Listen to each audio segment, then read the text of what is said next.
Warning, this review will contain spoilers, and if you haven't seen the episode in the last 4 days and decide to go past this point, it's your own fault, so don't get mad at me. Yay! Rarity and Sweetie Belle episodes in the past have been great, so I'm expecting the same standard here. But am I going to be disappointed, or is my hype going to be validated? The only way to find out is to review it. Ladies and gentlemen, welcome to Pones N Stuff.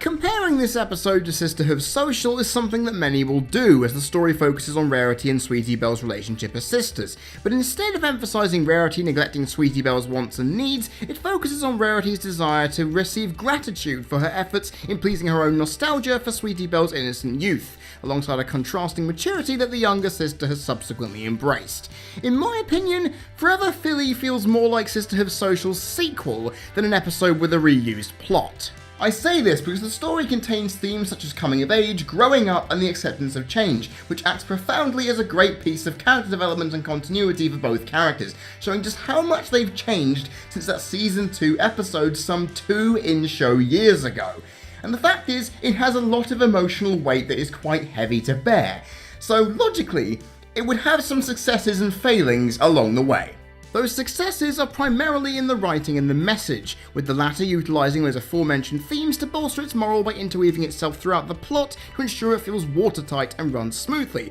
while the former uses over-emotional Rarity and resistant and reflective Sweetie Belle to contrast each other superbly to balance comedy and tension into every single scene they share together, while the awkward and the awesome Zipper Will and the other CMCs try to get Ripley the dog to listen to them in equal tense comedic space as the stories mirror and balance seamlessly, giving the episode a lot of meat to work with. However, on the flip side, the story is so linear and predictable that it watered down the message's value and cried out for a good intense payoff to proceedings, though by its end it wouldn't die with a whimper. Thankfully, the story came good, providing a feels-laden sucker punch of a final act that would melt even the strongest of hearts, which explains why people have been calling this episode Forever Feels, as it's very introspective and carries a sophisticated temperament and tone throughout that isn't patronising or infantile in grabbing your attention unless it had to on purpose. It's quite sublime, really, as the slow pace that would have killed many an episode supports it all and proves that even a slow journey isn't a boring one to partake in. It even allowed a restrained start to give Sassy Saddles a nice cameo, which used her time well to accelerate things forward, while Rarity had an OTT crying binge, which made me laugh uproariously like it always does, even though that's technically wrong. She was the driving force of this episode, Rarity, to speak of, with pretty much her entire activity entourage giving us some good visual sparkle along the way, with multiple costumes and facial expressions, alongside some new settings and good transitions, making the animation look pretty decent. And when you factor in the incredible voice acting, musical variety, and the already noted message quality, there seemingly doesn't seem to be a lot going against this episode at all. While that is indeed the case, it doesn't mean that the episode comes out completely unscathed. I mean, I've already highlighted that the story is so transparently paper thin, you could wrap up another episode in it and still see right through it. But there are other issues alongside that stop this adult and deep episode from reaching for the stars as far as I'm concerned. I may have ripped apart the story enough in this review, considering it had a very stable narrative structure and had continuity and character development to bolster it up and keep it in good equal equity on my rating scale.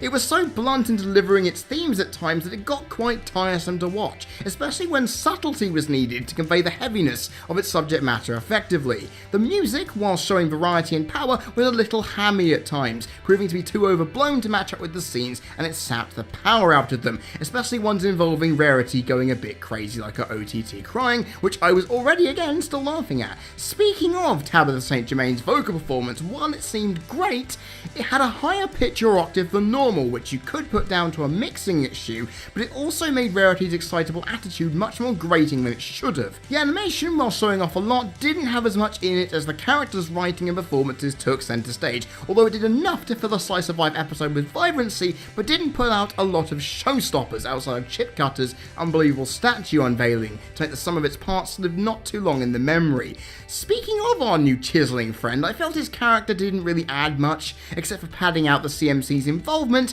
which made it feel a little unnecessary, meaning the rest of the beleaguered story had to condense itself for time reasons. And while these issues, all along with the story and message issues I've already highlighted, may not seem too big, they do stop me from rating this episode, one that's full of sentimentality and power, much more higher than it honestly could have reached. All in all though, I'm overjoyed that Rarity, Sweetie Belle and the others managed to make a good episode out of what little they were given to start with. I was expecting it to pack an emotional punch, because what else would you expect from those two at the helm, but to do so in a mature way to where these characters were relatable, interesting and fun all at once meant that it was an enjoyable and poignant experience to see how far their relationship had come since their season 2 beginnings back in Sisterhood Social, which gives this episode a lot of stability and clout, despite having little to work with on the story front. Although it did manage to save its own bacon with a good well-oiled narrative structure and character development and continuity, so it isn't all too bad when you look at the broader scope of things.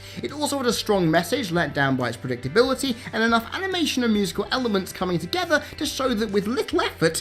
there was a good amount to see. It was an episode that came across as lifeless and dull at first, but had a lot underneath its skin thematically that ensured it was more than a standard episode, and it left a decent impact on me as a result. It may have had issues at its foundations that stop it from going any higher, but with a medium to small amount of problem ratio forcing my hand, I can safely say that this was a rebound that the season needed after a noticeable decline, and that is something I am very happy to see, as that decline ends with a nice flourish. Overall, Forever Philly scored a total of 18 out of 25, which is a B. In comparison, Sisterhood Social scored a 20 out of 25, which makes me very happy to know that its companion piece 5 years later has scored in very similar territory. However, without the strong characters, message and themes at the helm, we'd be looking at an episode that would have faltered in a much more dramatic circumstance than actually turned out to be. Then again, I'm really happy it didn't, because I can actually go into next week's episode for the first time in a few weeks feeling very excited and enthusiastic. Especially considering that episode next week will have Rainbow Dash's parents finally being unveiled, and that, ladies and gentlemen, should be a laugh riot, I'm hoping. Fingers crossed, eh? Ladies and gentlemen, I have been Freddie Thomas, you've been people watching, this has been another episode of Pones N Stuff for the CC Network, and I will see you all next time.